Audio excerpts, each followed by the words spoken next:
Welcome to Positive Business Action, the podcast where we explore real strategies, real stories, and real solutions to help you grow a stronger, more profitable business. Each episode, we break down practical ideas that you can actually use, from marketing and guest experience to operations, team culture, and long-term growth. Whether you run a farm, manage an attraction, or just love the business side of making memories for guests, you're in the right place. Let's jump right in. Welcome back to Positive Business Action. Today we are back with another episode from the 31-day workforce turnaround written by Hugh McPherson. It's true. Today we are discussing delegating responsibility. So why do you think many business owners struggle with delegating responsibility? Well, I think that's really funny because we're talking about delegating responsibility, and yet I wrote that whole book myself. That's really dumb. I guess maybe I'm not very good at it. No, I think the reason why people struggle with delegating is most people, some know and are self-aware and will admit it, but most people in the end are control freaks, and they are in a desperate battle to maintain control. Unfortunately, we only have two hands, right? So, there's only so much that you can do if you have to do it all yourself. But that doesn't mean it doesn't cause enormous problems when we are trying to delegate. So when you're doing it all yourself, you feel like the obligation to do it all yourself because you know how to do it the best. Is that what you mean by that? Oh, you're going to start listing excuses, aren't you, John? Yes. Well, I do it best. That's why I don't delegate. What's another classic one? It's just faster if I do it, and it just takes so long to train someone. It's just faster if I do it. Yes. Well, I'm going to have to make sure it's done right anyway, so no one could possibly be as great as I am at it. That's another good one. Another reason people don't delegate is, well, they make a lot of delegating mistakes. One is they'll be like, okay, we're going to delegate, and then they stay there and basically just have their staff watch them work, which is terrible. They delegate and they say, you guys need to go over there and install the irrigation, and they leave. No training, no idea how long it should take. Hugh's classic one for this is I sent someone to go weed whack Maze Mountain at one point. And this has happened multiple times, right, Ruben? And I never told them that little ancient Hugh can weed whack the mountain in approximately 45 minutes. And when I came back, the one kid had been at it for 4.5 hours. Because I had delegated, but I hadn't shown them that it's the most powerful weed whacker that you can purchase. Here's how you stand. Here's how you make efficient swings. Here, right? I hadn't shown him how to do it. So that's classic. You delegate with absolutely no. Mm-hmm. And then the ultimate is in any of these situations, you come back and it might be done. It might even be done 80-90% as well as you could have done it, but it's not perfect. And so what do they immediately do? Pounce! Oh, well, this isn't right. Oh, well, you didn't do this. Oh, well, those other 3 things that I didn't tell you about, you didn't manage to figure out how to do, so I remain the smartest of all. And you are just a minion, right? Peon. That's right. What else? That's what we just, yeah. A troglodyte. Troglodyte. I don't even know what that word is. That's all you, buddy. Single-celled sea creature. There you go. There you go. That's how I feel a lot of the time. But these are the problems that happen with delegating. And then unfortunately, it feeds into the cycle. It wasn't as good as me, and so I can't hand anything off. Well, here's the problem. You only have 2 hands. And yet some of us have the ambition of 10, 20, or 56 people. They don't match up. Well, they do match up. You can just burn out and then crash and burn yourself, right? Or you can follow my top secret rule. Did you read the chapter enough to figure out Hugh's rule for delegating? I think so. I'll give you a hint. I'll see if you can fill in the blank. Hugh's rule for delegating is, if it can be done, insert percentage as well as Hugh can do it. You have a guess? Ruben, you got a guess? 80% as well. That's correct. I should never do it again. I want to say that again. If it can be done 80% as well as you, the owner, the leader, the manager, can do it by someone who is paid less than you should never do it again. That's the trick, right? I can show someone how to weed whack the mountain. I should not spend 4 or 5 hours weed whacking the mountain. I just shouldn't. There's a kid who needs that job. And if I don't have anything more important to do, I'm probably stealing from the company, right? I mean, honestly, people, that is the problem. You have to start. And the interesting thing is, the other thing I think that is, and I heard this quote, and I will look up the source for it, or John will look it up and correct all of my things. But let me see if I can get it right. It's the controlling nature is actually a form of the sin of pride.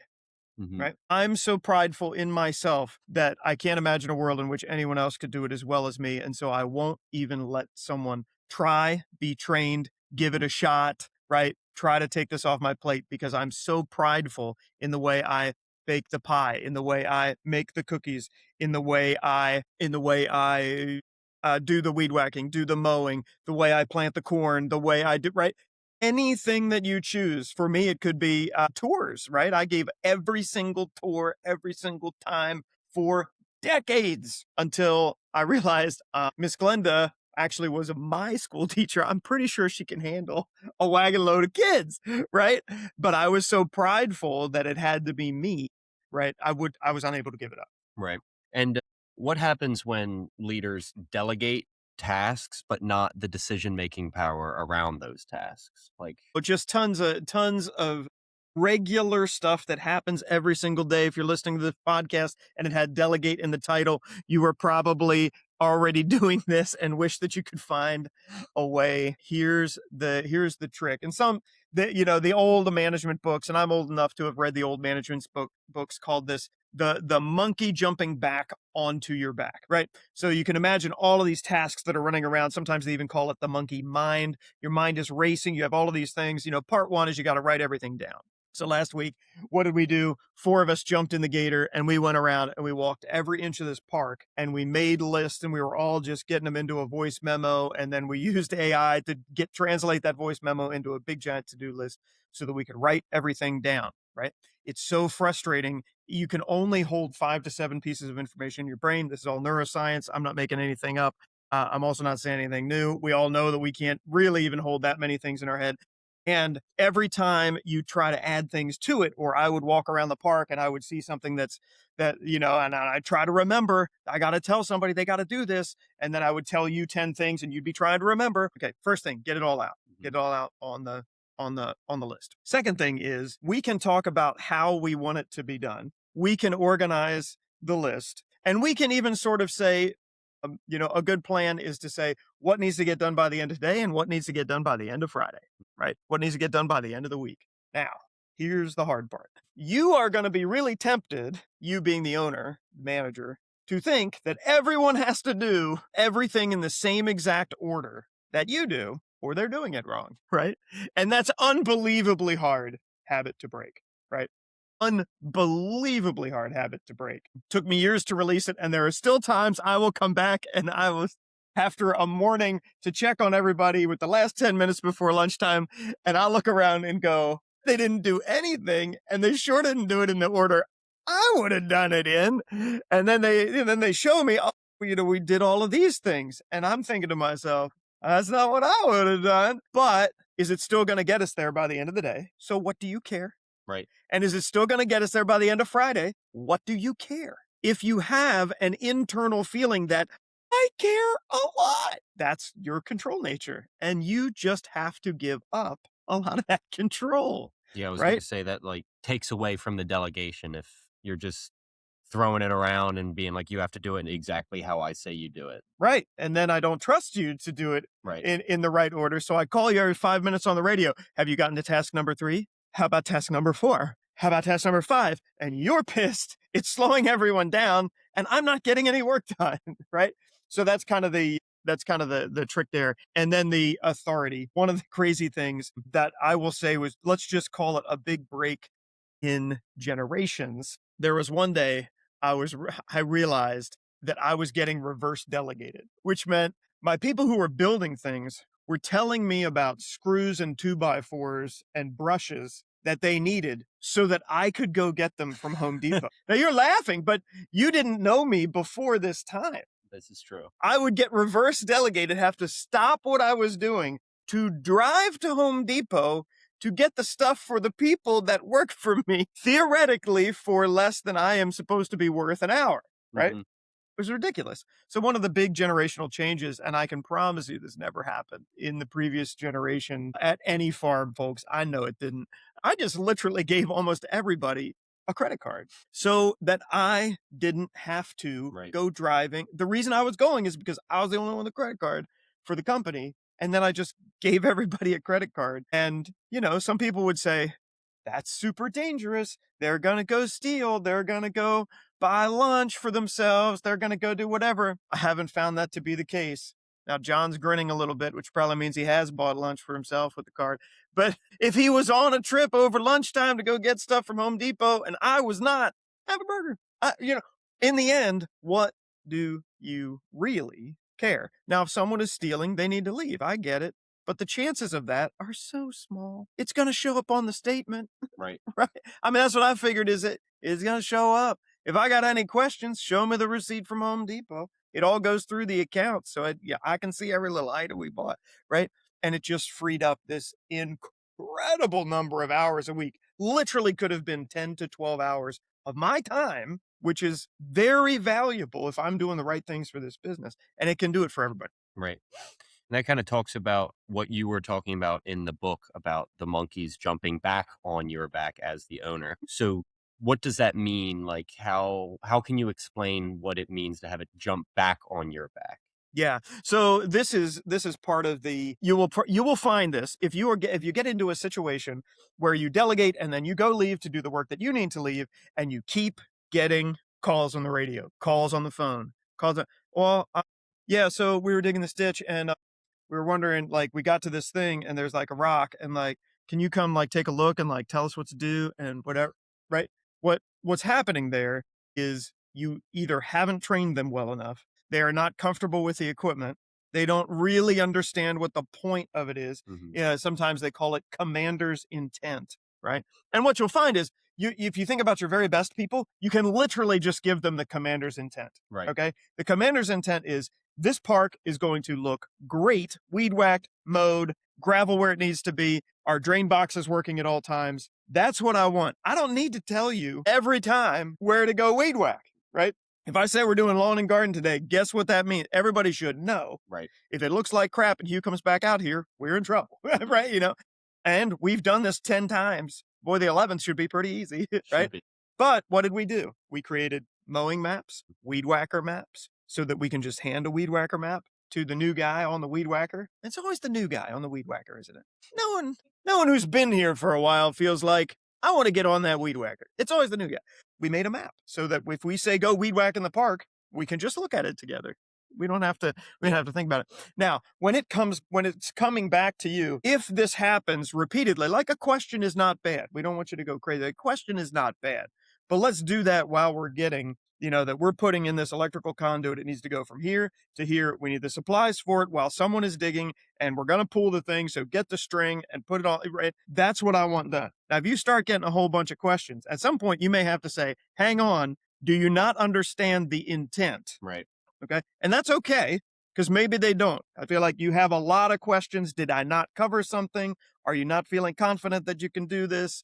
Right. Do you not know where stuff is?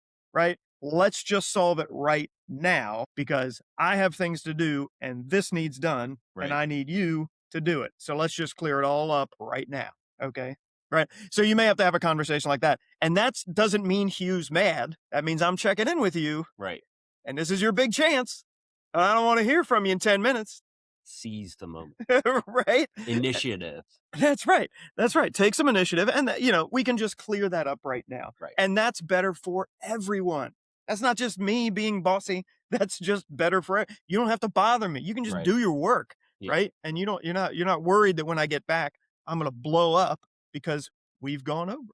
Right. And you give them the decision making to take the next step, even if it wasn't straight on the list. Like, I'm going to finish this exact task and stop. And then I'll stand around and wait for more orders. Right. That's how you also know that you're delegating poorly, is if you're always concerned that you're going to that when you roll in, everybody's going to be standing around because they didn't know what to do next. Now, here's the thing.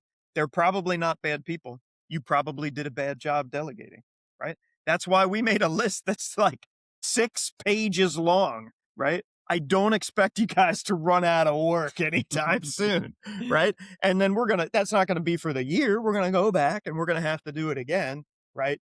But you sure shouldn't run out of anything to do for a while, even if we're just kind of prioritizing by day. We had a rain day today, right? So we can come in and do the podcast, but we're getting everything that was on the inside list. We're fixing ceilings. We're moving stuff. We're getting stuff packed away from the winter. We're doing all that indoor stuff. We're building signs because we prepared ahead. We had all that lumber inside. We had our grain wagons in that we had to paint, all that kind of stuff, right? So you want to make sure that you've got that big runway out in front, right? The other thing I want to make sure, part of this is one of the things that I think is also very frustrating, and I call it the blank slate syndrome, where tomorrow John walks in at 8:30 in the morning, a complete blank slate. He got no idea what's going on today. He doesn't know what's happening this afternoon. He doesn't know what's happening Friday. He's just a blank slate. And he's going to do whatever I tell him to, but then Friday morning he comes in, a total blank slate. Got no idea what's going on, right? That is a terrible position to put people in. And some people like that because as a manager, you come in, well, you need me. I'm going to direct what will happen today because I am Lord of the Manor. That is what I will do. And you are helpless without me, which is right. And that's just a form, again, that's that self-centeredness. I need everybody to know that I'm the one in charge, that I'm the director of this whole stuff and you can't do anything without me. That's just being self-centered, right? It's also a prison. People, it's a prison. If you do that, you can never leave, right? It's terrible. It's absolutely terrible. So that's why we did that big list. And, you guys know what's happening next. Okay, we got this job done. Pick something from the list. Sometimes I literally don't care. I want lists smaller. Yeah. Right? We'll go over what's really important, but then just make lists smaller. Yeah. That's good. And that's why we set it up that way. Right. And how do you know that when you're delegating tasks and someone's been there for, say, 3 years, how do you know when they're ready for more authority to make more decisions and maybe even delegate tasks to other people? Yeah, I think that's it's so rewarding. It's so fun when people can then take the rookies and organize them and get them going. So the question is, how do you know? And it all has happened for you. It's happened in small little bites, right? So you get a job and you go do it all by yourself, and I don't have to worry about that. Bing. Right? Then I give you 3 jobs, 4 jobs, 10 jobs on the list for the day, and you get those 10 jobs done.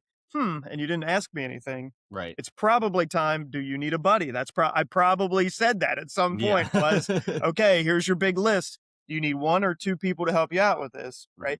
And then you can keep moving up and up and up, right? Until we're riding around making lists together. And, everybody's saying something different that they're doing. Right. And next week is I ride around and just sit and watch you guys look around and make the list. Right. And then the next week, I just watch the list show up in Apple Notes. Right. Right. And I say, and then you come tell me what you think should be done today. Right. That's kind of the process. And that's where I want to get all of you guys is heading that direction. And when you delegate and there's a new employee doing what previously you were doing, should they be allowed to fail, or failing is wrong and you will be scorched off the earth?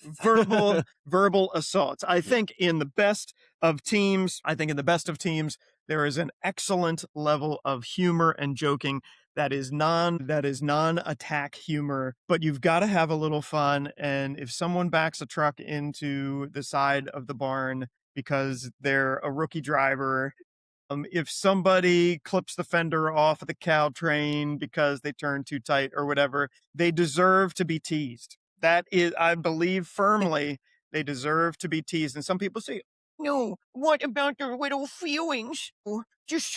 No, you can only be positive. No, look, we all know. That's right. Positive. I will positively be taunting you, and it'll be in a fun way. And you did something dumb. What I look for in particular is if something goes awry, A, Did you do it because you were being careless, stupid, on your phone? Did you, worse, do it because you were malicious? I'm pissed, so I'm going to drive this tractor like hell, and I'm going to ride around here and I'm going to smash this wagon because I hate that little bald man, right? We got a different problem at that point, right? Right. If you're trying hard, and we're, and stuff just happens. Look, it happens to everyone. You forgot and someone left the keys on in the truck and it doesn't start.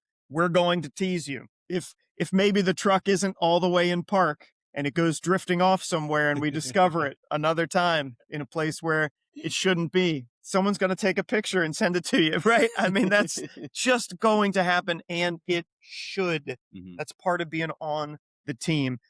What people will not see is I will not attack someone in a personal manner in an effort to make them feel bad or demeaned or smaller.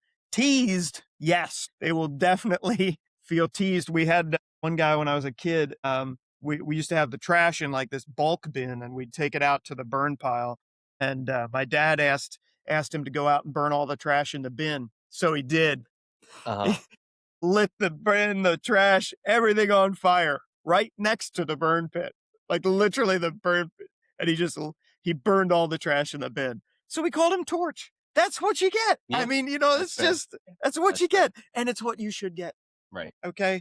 I'm not a bro who's going to tell everybody that they're too soft, but man, the world is mean out there. You might as well get teased in a fun way at Mhm. work with your buddies, right? You might as well have a little fun. So as long as we're not being mean-spirited about it, you do something silly, you're getting teased. Right. That's what's happening. And as long as we as the owner manager keep it lighthearted and fun, that's really the difference. And what happens if, on the opposite effect, the employee never gets the chance to grow and they never get to reach that next step? What would you say happens to them? I'll be pissed the whole time, right? I mean, that, and don't act like you wouldn't either, right? You're gonna, this guy, he's not gonna amount to nothing. He's just a real bump on a log. It's blah blah blah blah. Well, did you give it a try?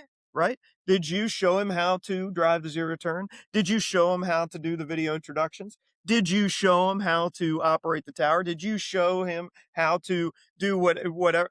Chances are, no. If this person's being frustrating, it's probably because they haven't had a chance to do it. Now, does everybody ask for their own chances?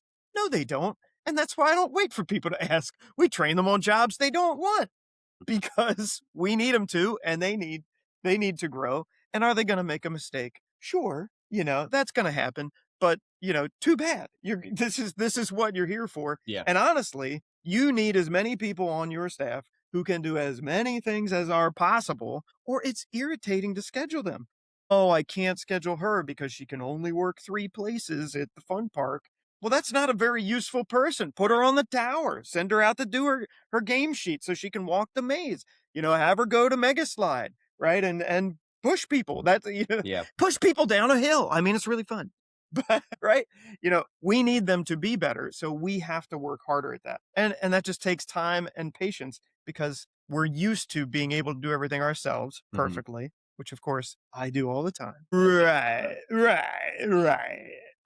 We're used to our favorite people who can just jump in anywhere. Isn't that we just want someone who can jump in anywhere. Well, guess what? They jumped into just being employed when they were 14 years old. Now they've been here for 10 years. Of course they can jump in anywhere, right? How do you think it happens, right? We've all been there. We've all been there. That's right. So that's kind of the key. We have to be in the give you a chance business. Right. And just for the people listening, what is one task that they should absolutely stop doing themselves immediately? For owners, it's almost always something dumb like payroll, right? That is the dumbest job for an owner to be doing, right? And I know it's going to make people mad because I do it every week and that's right. Okay, I get it, but you don't like it any week.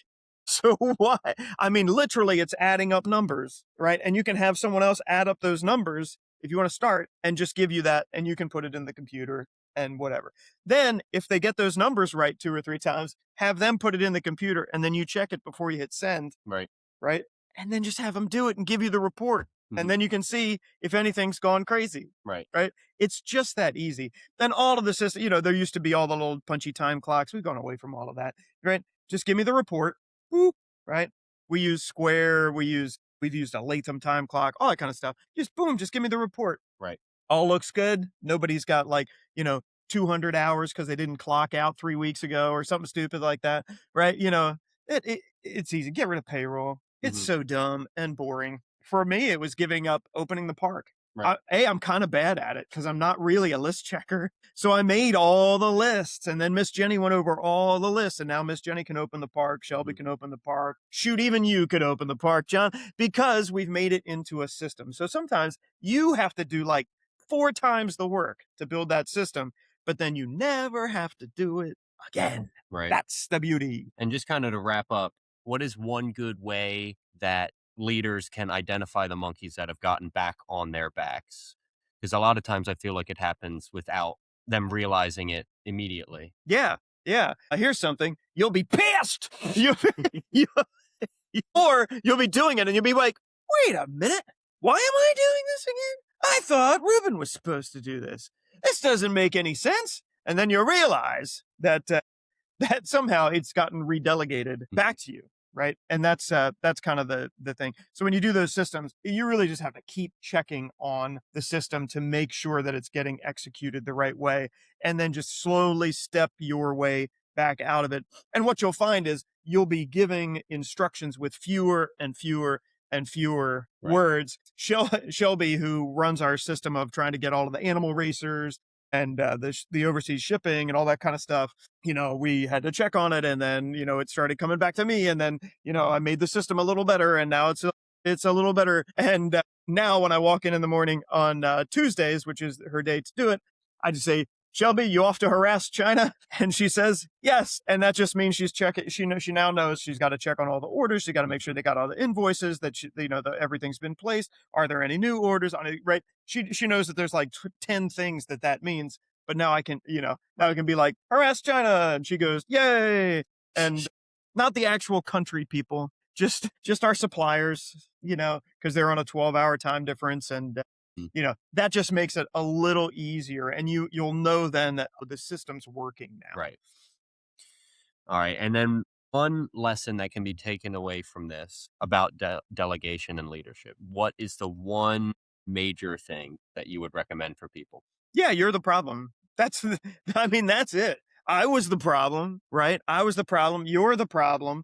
And if you find someone who's getting really stressed and burnt out all the time, they probably aren't delegating very well. Right. And it could be your spouse. It could be your manager. It could be your bakery person. If they're running themselves ragged and driving themselves insane all the time and just frazzled, right, you have to go look at their systems, because they're probably not delegating very well. They're probably very, very good at what they do, and they are not, or they're worried that if I delegate too much, Hugh's not going to need me anymore. Yeah. Right.